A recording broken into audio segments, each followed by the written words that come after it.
नमस्कार मित्रों, जैसा कि मैंने इसके पहले वाले वीडियो में आप लोगों से बताया था कि ऑनलाइन kaasipuja.com के नाम से हमारा वेबसाइट जो आ रहा है उसमें 2.5-3 महीने का समय लगेगा ही लगेगा।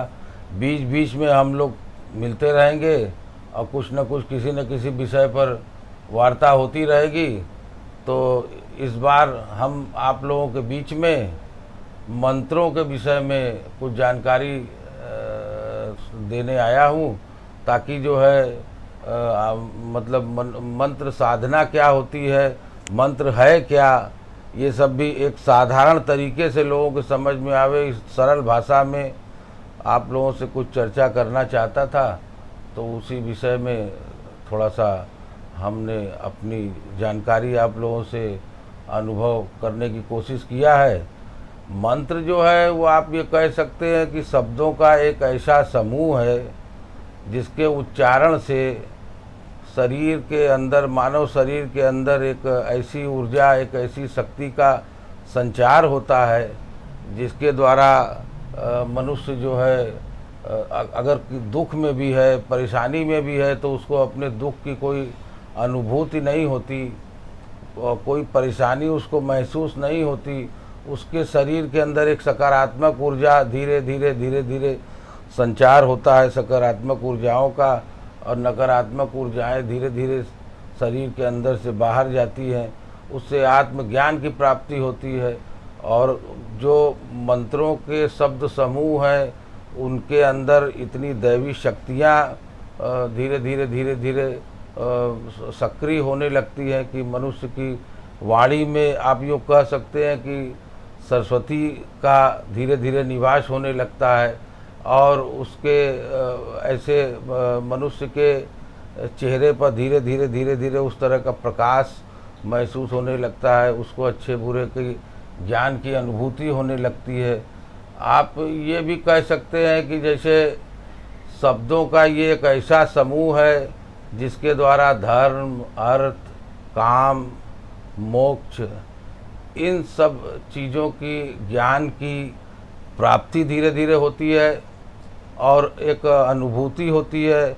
और आदमी, मनुष्य अपना धीरे धीरे एक, आप ये कह सकते हैं कि सकारात्मक ऊर्जा शरीर के अंदर पैदा होने के कारण आप उसके शब्दों में इतना मतलब प्रभाव हो जाता है, उसके चेहरे पे इतना तेज आ जाता है, उसके अंदर इतना आत्मबल पैदा होता है कि उसको मतलब आने वाली परिस्थितियों के विषय में भी धीरे धीरे जानकारियाँ महसूस होने लगती हैं।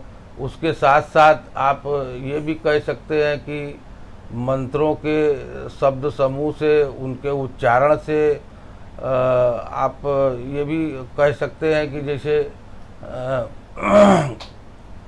मतलब दैवी शक्तियों को तो आप प्रसन्न कर ही सकते हैं। देवी देवता तो प्रसन्न होते ही हैं मंत्रों के की साधना से, उच्चारण से, जप से। उसके अलावे आप योगिनी और अप्सराएं, यक्षिणियाँ, भूत, प्रेत, पिशाच, इस तमाम चीज़ों को आप प्रसन्न कर सकते हैं, अपने वश में कर सकते हैं। मंत्रों के अंदर वो शक्तियाँ होती हैं।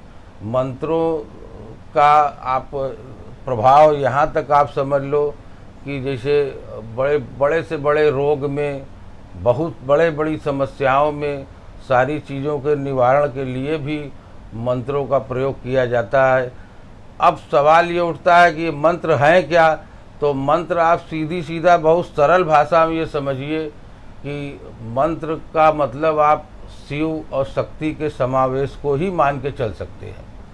शिव मतलब कल्याण, शिव का मतलब कल्याण आप सरल भाषा में समझ लो। और शक्ति मतलब सामर्थ्यवान, शक्ति मतलब सामर्थ्य। तो कल्याण करने की जिसमें क्षमता हो, सामर्थ्य हो, उसी को मंत्र की को आप कह सकते हैं। इससे सरल भाषा और कोई बताने और समझाने की नहीं हो सकती। और जितनी सरल भाषा में आपको बताना और समझाना इसलिए ही आवश्यक है कि मंत्रों की विशेषताओं, मंत्र शब्द सुन के ही लोग भागते हैं ना। मंत्र को ही कोई जपना वो करना नहीं चाहता, अरे बाप रे बाप ये पूजा पाठ इन सब चीज़ों में कौन नहीं। मंत्र मंत्र मंत्र में ही वो शक्तियाँ हैं जो आपके सारी समस्याओं का निराकरण करेगी।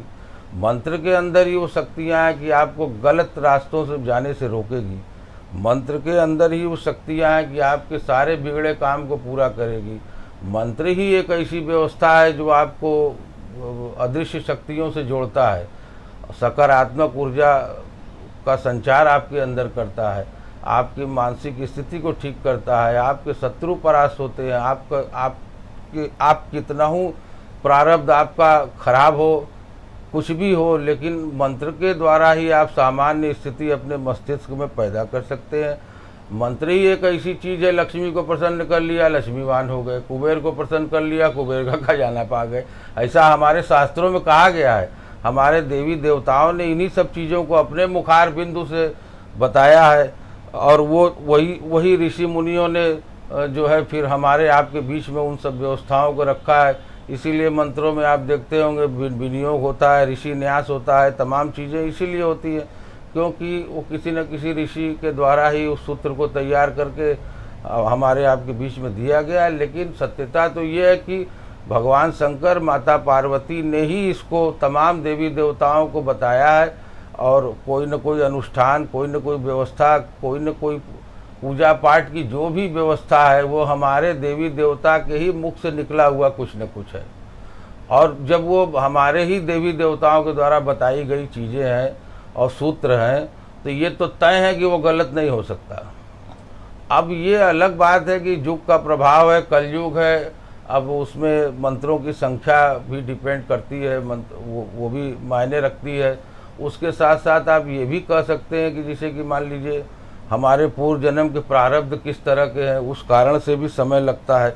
जब हम साधना में जाते हैं तो हमारे पिछले जन्मों के जब पाप कर्म धीरे धीरे धीरे धीरे जलते रहते हैं, तब जा कर के हमको एक मतलब जो है सकारात्मक व्यवस्था धीरे धीरे मानसिक स्थिति बनती है। ये अनुभव का विषय है, इसको हम आपसे इतना इसलिए शेयर कर रहे हैं कि ताकि आप भी अगर वो चीज़ करेंगे तो आप भी उसकी अनुभूति प्राप्त करेंगे। इन्हीं सब बातों को अब आपके सामने लेके आया था बहुत सरल भाषा में, और आगे भी कुछ न कुछ इसी तरह लेके आता रहूँगा। नमस्कार।